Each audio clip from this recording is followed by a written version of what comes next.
Hello and welcome to Pulmonology Read Aloud. My name is Dr. Anja Maneja Arora, and in this video, I'm going to brief the GOLD guidelines for COPD, the 2026 update. If you want a quick, concise review in 30 seconds, do check out the reel which is linked in the description. Let's understand what the GOLD guidelines 2026 are all about. By the end of this video, you would have known that the new guideline has made a lot more sense to COPD management for us clinicians. There are new screening algorithms, revised treatment algorithms, and the whole fundamental concept on approaching a COPD is changing. From a disease where we would say that progression is mandatory and all drugs are an attempt to reduce progression, we are coming to the concept of disease stability. We are going to treat COPD like any other chronic inflammatory disease and think of disease activity and disease stability. There's also a more detailed discussion on biologics, on comorbidity management, and the chapter on exacerbation has a lot of rewrites where we are going to deal with exacerbation in more depth. And the futuristic role of AI has been added to COPD, giving a much refreshing look to COPD management and an insight into the future. So, with that, let's get started.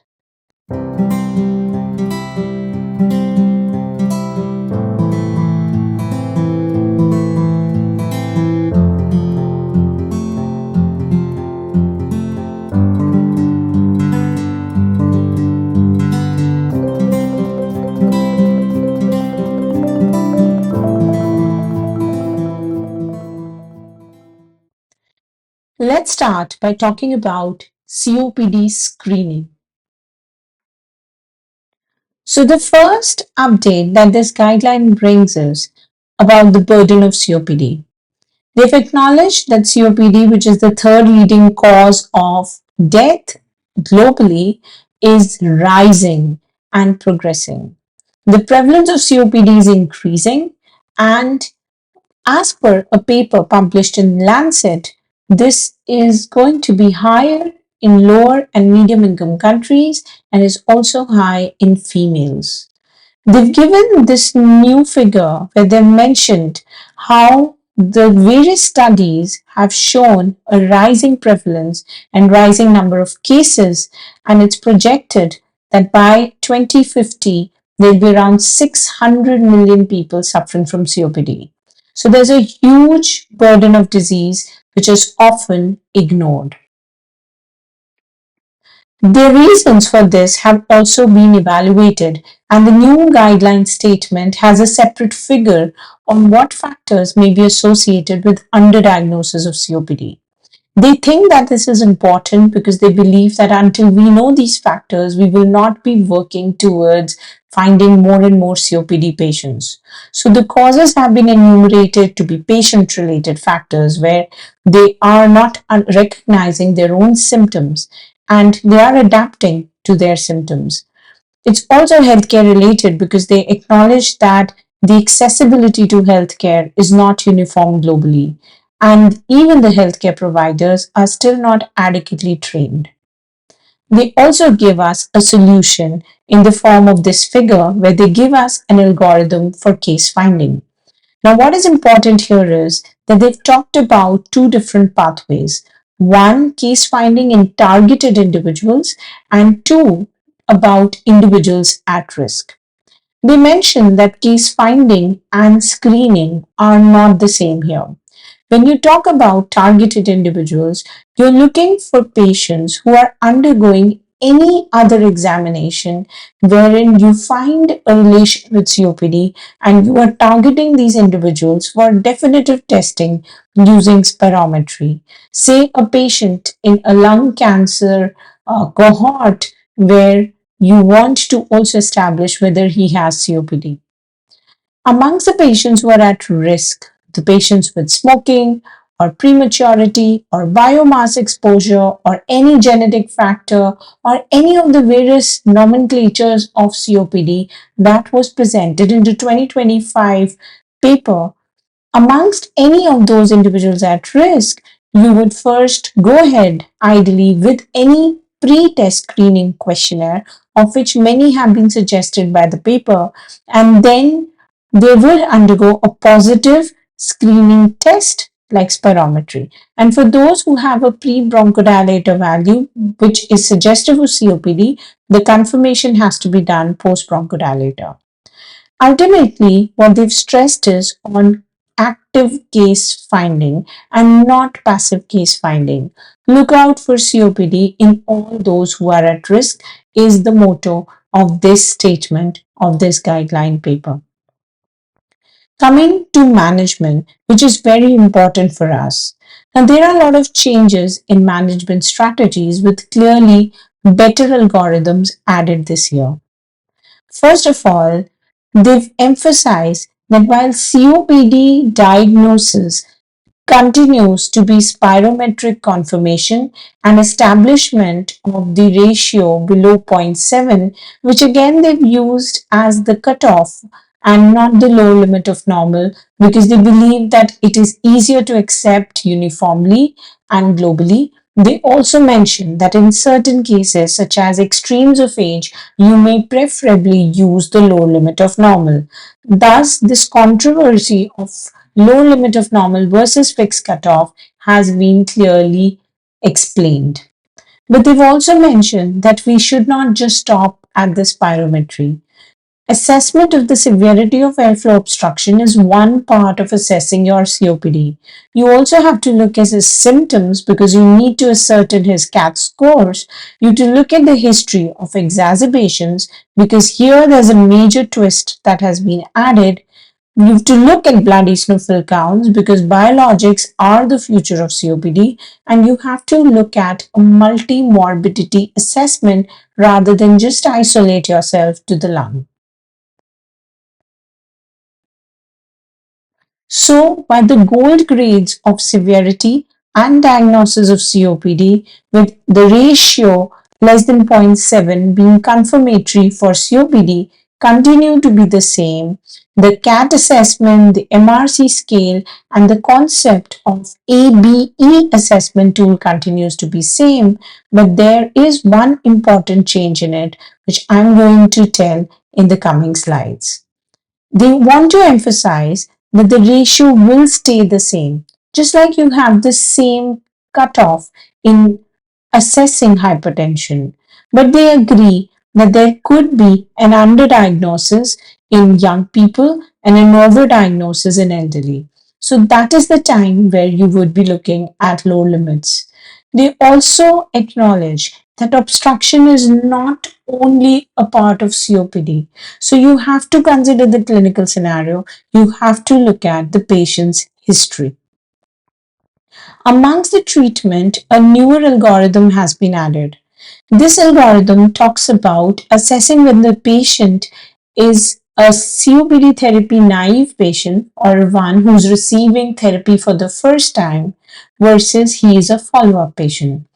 If your patient is COPD therapy naive, you initiate treatment based on a separate algorithm, which would be the initial pharmacological treatment.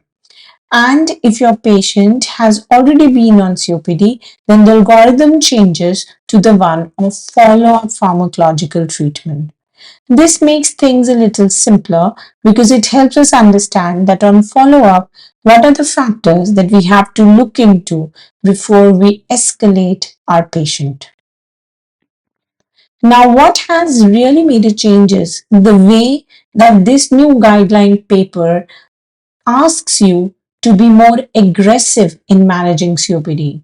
They've rather made it at rocket speed because now for them, every significant exacerbation will count. So even if your patient has had one moderate exacerbation, unlike the past where they talked about more than one severe or more than two moderate exacerbations, here one or more moderate or severe exacerbation in the previous year makes your patient a high risk patient, a group E patient. And if he is a group E patient, he has to be on LABA plus LAMA, a long acting beta agonist and a long acting muscarinic antagonist. And they've again retained that here, if the blood eosinophils are more than 300, you have to consider a triple therapy. So for the initiating management treatment, the initial management also for a patient who is naive to medication, if he's had a history of more than one exacerbation, which was moderate or severe, he is a group E patient right away. Only if there were zero moderate or severe exacerbations would you consider this patient to be on a plain single bronchodilator or a LABA plus LAMA without looking at the ICS component in case the MRC is still more than 2 or CAT is more than 10. So the initial and the follow-up pharmacological management changes. So when you look at the initial management, the ABE tool gives you the initial treatment to be followed. But when you look at the follow-up pharmacological treatment, it is a split because here you need to adjust treatment. So here for patients who are taking treatment, you have to continue the current treatment unless there is a need for optimization. And by saying that you need to continue, they are trying to reiterate that the treatment will not stop. If the patient has persistent dyspnea, then you would escalate from either a LABA or LAMA to LABA plus LAMA. And here you can also switch inhaler devices and switch molecules or give non-pharmacological treatments. And this is also where they've added the new drug ensifentrine, which was introduced in the 2025 guidelines. In case your patient has one or more moderate or severe exacerbation. So again, if your patient has only dyspnea predominant profile, we haven't added ICS here. But if your patient has exacerbation, then this patient, if he has a blood eosinophil which is less than 300, then in that case we might continue him on another LABA LAMA. But if the eosinophil is more than 300, you would add ICS. And also, here this arm tells you that if the eosinophil is more than 300, you would consider him for biologic therapy, where unlike last time, in addition to dupilumab, mepolizumab has been added. And this is a big leap because mepolizumab is more easily available across the globe as of now as compared to dupilumab. The specific criteria where dupilumab would be favored would be in again chronic bronchitis, but again both the therapies have been proven and the evidence is coming up where they can be used in eosinophilic inflammation. Otherwise, the option of adding a macrolide, which is preferential in former smokers, and roflumilast, which has been there for a long time in patients with chronic bronchitis, is also there. So this essentially is similar to the previous one, but then they've demarcated it for simplicity, how you have to look at the pathway between an initial and a follow-up patient. Coming to the 2025 and 2026 picture, if you see, they're almost identical. The only thing is that here in the biologic arm, you have an addition of mepolizumab. Coming to the next part, which is very important and is disease activity. This is a new concept added to COPD, as I mentioned in my introduction. What disease activity is actually the state of biological pathways which cause any pathological outcome. A disease activity is usually a controllable entity where you give treatment and a patient's disease activity should be controllable. And if you do not treat it or if it's ineffective, then this disease can progress and there could be permanent damage. For instance, an anti-inflammatory should be able to reduce the activity of COPD. So the concept is similar, they say, to diseases like rheumatoid arthritis or ulcerative colitis or other chronic inflammatory diseases.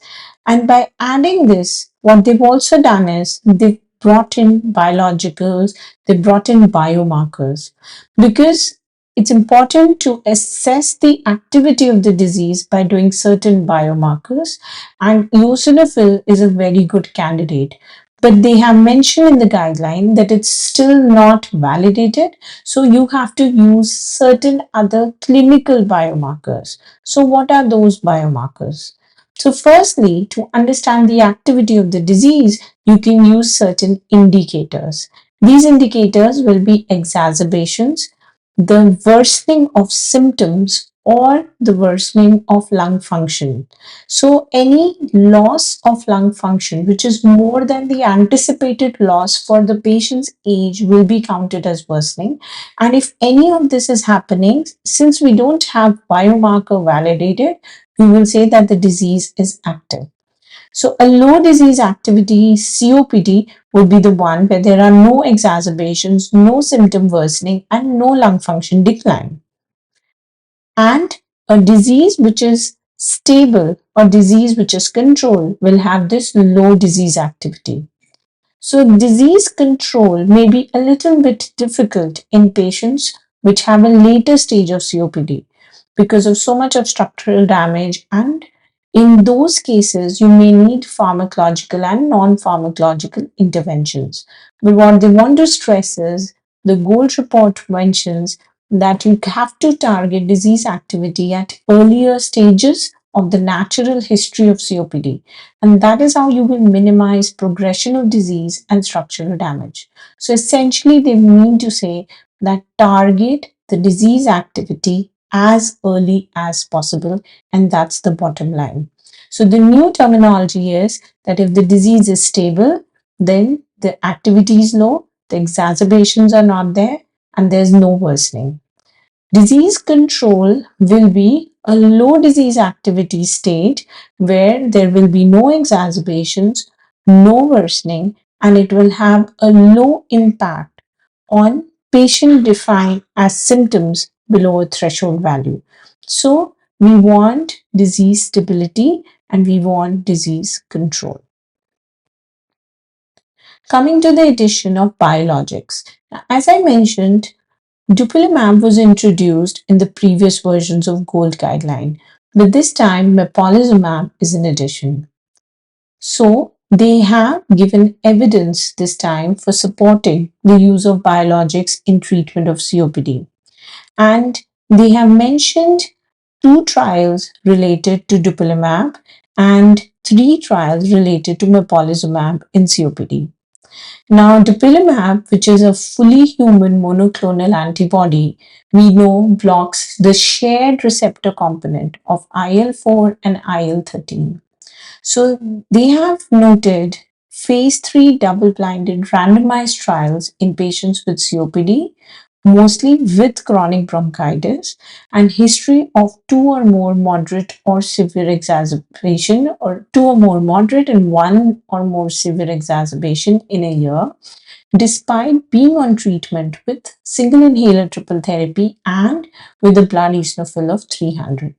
So what they've noticed in these trials, where dupilumab was given at the dose of 300 milligram every 2 weeks, the Boreas trial and the Notice trial, both with more than 900 patients, they have seen that in the dupilumab group, there were fewer exacerbations and there was better lung function and improved health status over 52 weeks. Amongst the mepolizumab trials, where 100 milligram was given every 4 weeks, what they've noticed is that in the Matinee, the Matrix, and the Metrio trial, both above 600, all 3 of them having subjects more than 600 in each, mepolizumab, which is a humanized monoclonal antibody targeting IL-5, was used, and it was compared with placebo. Here, patients with COPD with or without chronic bronchitis, again having the E category in ABE, that is 2 or more moderate exacerbations or 1 or more severe exacerbation in a year, despite single inhaler triple therapy, were taken. and they found that there were fewer moderate exacerbations over 51 to 104 weeks of the trial.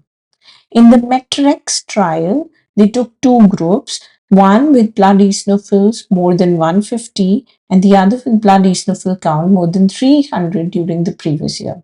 And in the Metrio trial, they took all patients who had a blood eosinophil count more than 150 at screening or more than 300 during the previous year. The matinee trial, which was one of the largest in this group, included only patients with blood eosinophil count more than 300, and all did show a favorable curve towards biologics in these patients. Coming to the next concept, which is vaccination. We already know that patients with COPD need to be vaccinated with influenza, SARS-CoV-2 or COVID vaccine as when available, and the addition of PCV21 or PCV20. Again, here I want to emphasize that the recommendation is either one dose of PCV21 or one dose of PCV20. The other thing is the respiratory syncytial virus vaccine, which is now recommended above 50 years and in patients with COPD. The Tdap or diphtheria tetanus pertussis vaccine is also recommended, but just look at this, that it's recommended in people with COPD that were not vaccinated in adolescence. And this zoster vaccine to protect against shingles is also recommended. So these need to be recommended in all our COPD patients. There is no mention of a 23 booster in the pneumococcal vaccine in this with this evidence. They've mentioned one dose of PCV21 or 20 vaccine. Coming to the next part, which has a major revamp, is the exacerbation. Now, when we talk about exacerbation definition, exacerbation diagnosis, assessment, it's mostly everything same as in the 2025 document.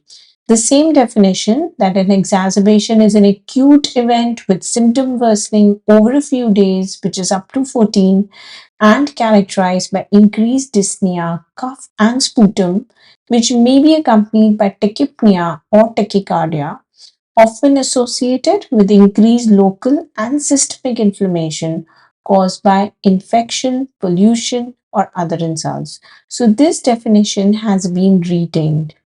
They've also retained charts on management of severe but not life-threatening exacerbations and the key points for management of exacerbation. So I will not be dealing with it because it's already been covered. But what has been stressed on this time is high flow oxygen therapy. High flow oxygen therapy has been added along with NIV, and here they've mentioned that high flow oxygen therapy should be the first mode of ventilation used in COPD patients with acute hypoxemic respiratory failure. And for patients with hypercarbic respiratory failure or those who do not respond to high flow oxygen therapy, they should use NIV unless contraindicated. So this is the 2025 and the 2026 algorithm for management by classifying the severity of COPD exacerbations. If you look at it, both of them are almost similar. The only difference is that the differential diagnosis arm of this flowchart, which was in 2025, has been removed and that has been dealt with separately in the text. So they've kind of just streamlined and simplified this with saying that if you're suspecting a COPD patient with an exacerbation, you confirm the diagnosis of exacerbation and then divide it into a mild, moderate, or severe exacerbation based on the patient's dyspnea, based on his heart rate, respiratory rate, saturation levels, and CRP levels, and then you determine the etiology. This is adapted from the Rome proposal by Selye et al., which was published in 2021. What is new is regarding assessing the appropriate place of management during exacerbation. What they have written in the text is that as much as it's important to diagnose the exacerbation and diagnose the cause of exacerbation and rule out other factors like a heart failure, like a pneumothorax or a pulmonary embolism, which they have adequately stressed in the 2025 guideline paper. They mention it's important for physicians to understand where the patient has to be managed, whether ambulatory care can be given, or he needs admission in a hospital or in an ICU. So they've said that once you confirm the exacerbation, you assess whether there is severity, what's the severity, what is the mental status of the patient, what is the comorbidity, whether he has home support, and how he responds to your initial management. And based on that, in a mild exacerbation, you can do ambulatory care. In a patient who has respiratory failure, you would admit him, and in a patient who has persistent or worsening hypoxia, hypercapnia, and other indicators of ICU admission, you would go ahead with that. So this flow chart makes it a little more simpler. They've also added a figure, especially on high flow oxygen therapy, and they've mentioned that the indication of high flow oxygen would be at least one of a persistent hypoxemia, unable to tolerate NIV, contraindicated NIV, or when you are weaning the patient of supplemental oxygen following NIV, or to prevent reintubation if these patients do require frequent intubation and positive pressure ventilation, and treatment of patients with stable COPD but at risk of exacerbations. In such cases, you should prefer high flow oxygen therapy. So, this is a new figure that has been added this year. Coming to other aspects of exacerbation, they've retained the figures on indications of NIV, indications of invasive mechanical ventilation, and the interventions that help reduce COPD exacerbations. And amongst that, triple therapy has definitely been added, and there's also the erdostin amongst the mucoregulators, which is being used more and more nowadays.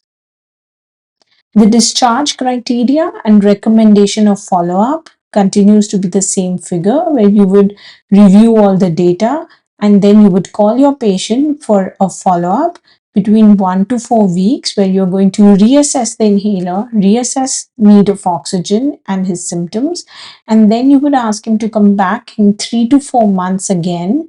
And this is where you will evaluate how he's understanding the treatment, and then long term what his treatment should be. So it's important to have follow ups within a month, then after 3 months.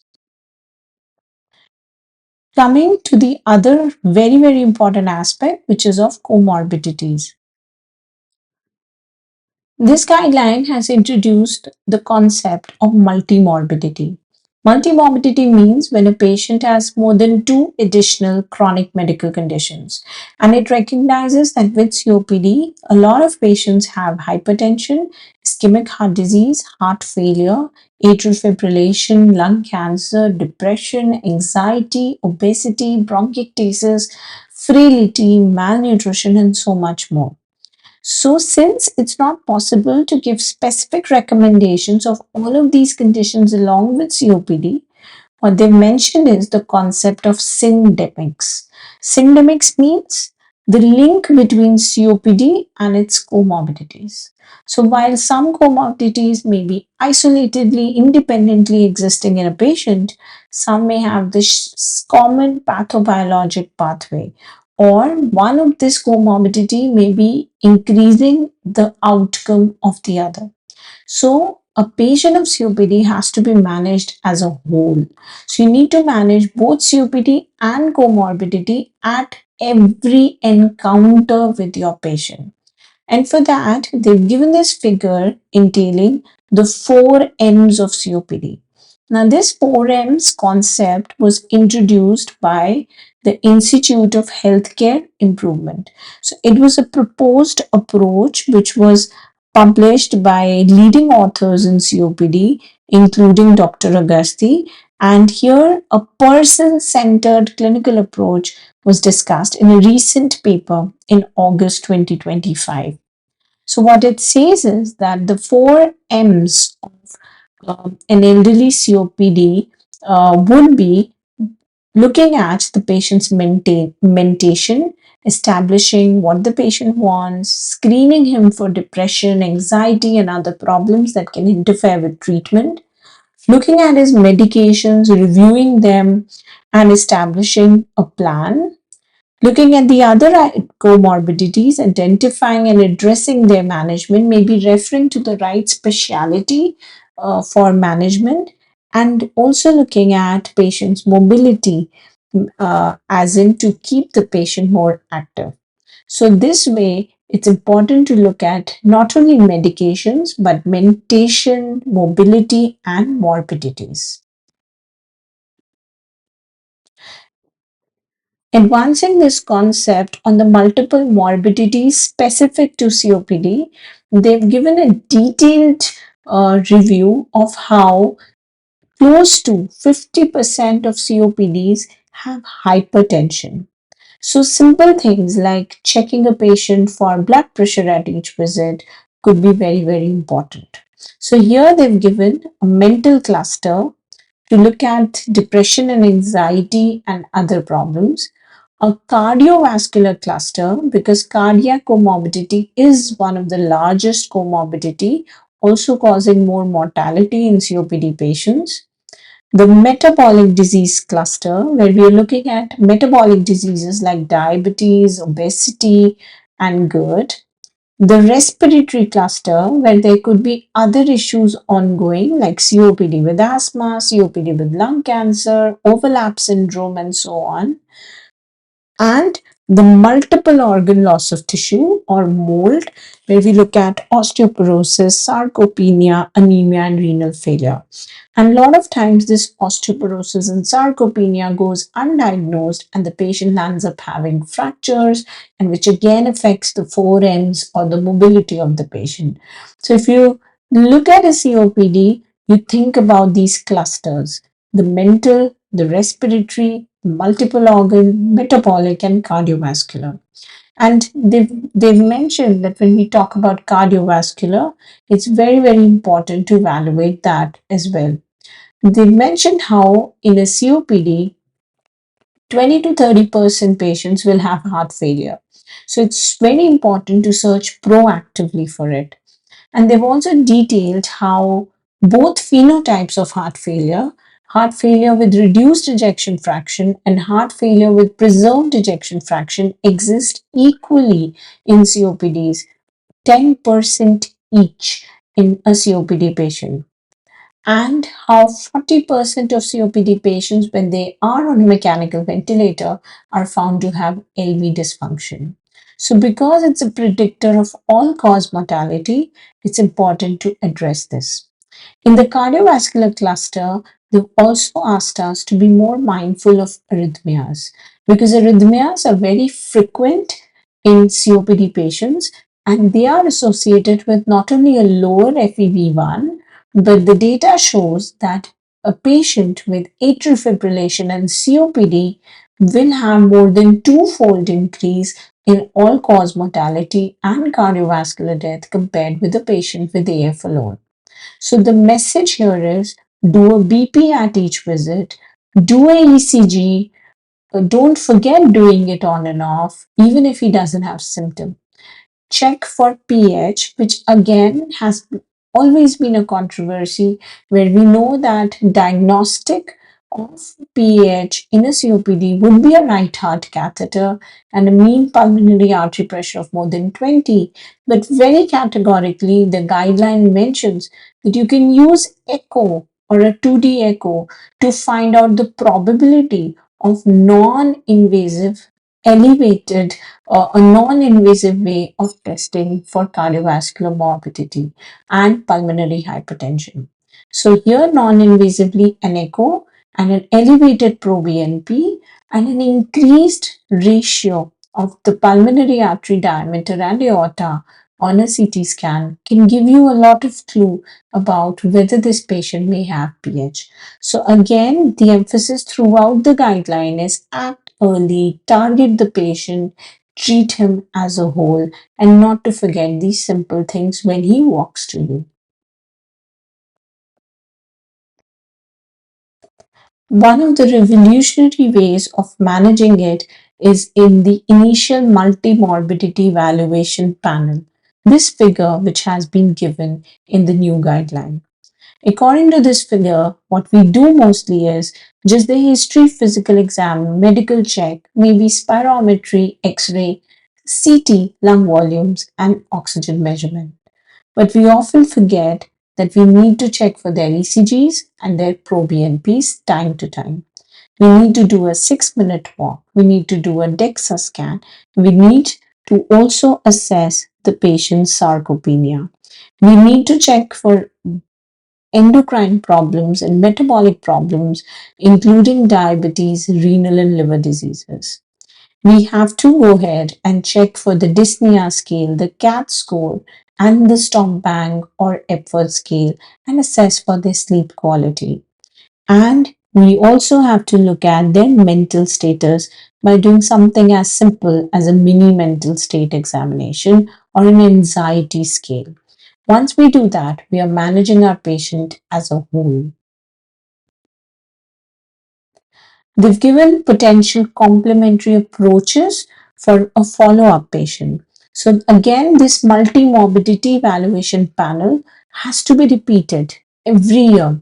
So once you screen all of this in a patient, every year, like you vaccinate him for influenza, you can do this multi-morbidity panel assessment or every 3 to 5 years. So again, the whole history and medication check every 3 to 5 years, a lung volume DLCO, every year ECG, every year proBNP, every year 6-minute walk test, every 3 years a DEXA scan or mental assessment, every year his MRC and CAT, and every 3 to 5 years. And in fact, patients do it much earlier, the general metabolic screen.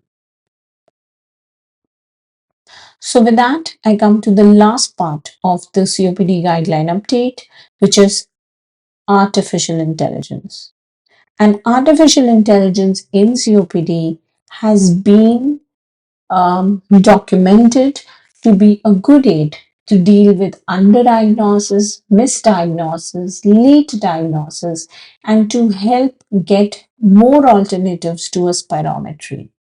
They've given how AI assisted diagnostic alternatives can exist, where there could be an analysis of respiratory sounds, an analysis of patient's voice or speech, oscillometry, including FOT and IOS, which is such a welcome addition to this guideline, where they mention oscillometry as a novel diagnostic alternative to spirometry being explored, but requiring validation, but good to have it here.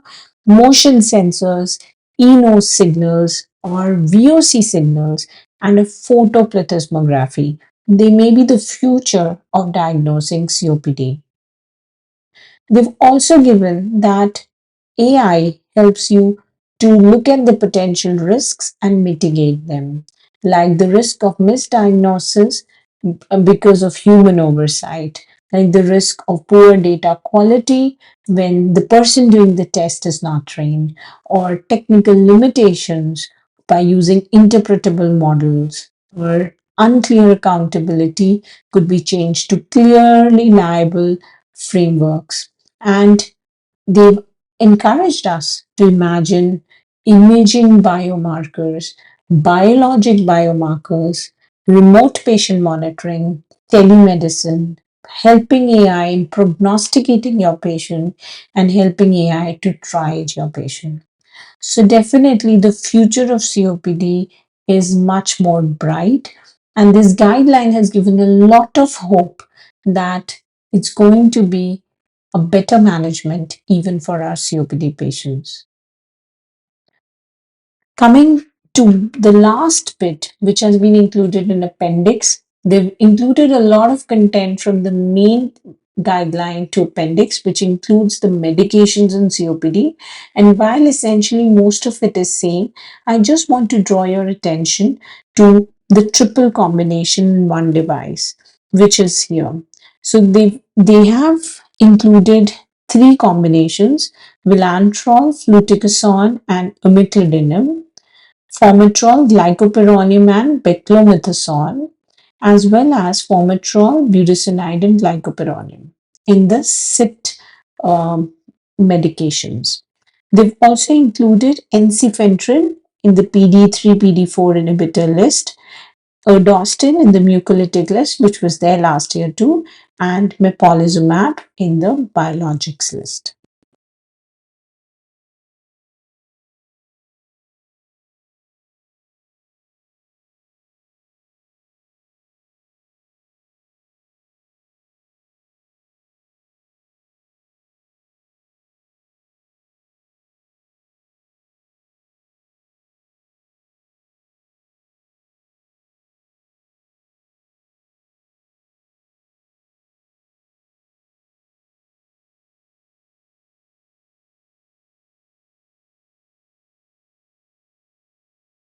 Amongst pulmonary rehab, which is the only major non-pharmacological intervention which can change mortality, they mention three things which are indicators of when you would include pulmonary rehab. One, all patients, all patients with relevant symptoms and a high risk of exacerbation. That's very important. All patients with symptoms and risks. Number two, where your patient has dyspnea or exercise intolerance, you can use it to improve that. Number three, where there could be recent exacerbation after discharge from the hospital, give him pulmonary rehab. Number four, where your patient is anxious or already on meds, use pulmonary rehab. And when his sleep is not good, you can again use it. So there is more emphasis always on pulmonary rehab, but the take home point is whenever you feel that the symptoms are more or the patient's hospitalization risk is high, please introduce and continue pulmonary rehab. So here is my one single cheat sheet comparing goal 2025 and 2026. When we look at goal 2025, high risk of exacerbation was two moderate and one severe, which has changed to one moderate and one severe. The AI chapter was not there and is a new chapter. There are multiple new figures and updates, and there are 330 references as opposed to 164. So it's a major, major change. With that, I would like to conclude this video. And although it was a little longish video, again, if you haven't been able to go through the entire video and you scroll to the end, you can see the quick 30-second reel to understand the Goal 26 guidelines at a glance. And for future, please do subscribe, like, and share this channel. Happy reading and bye.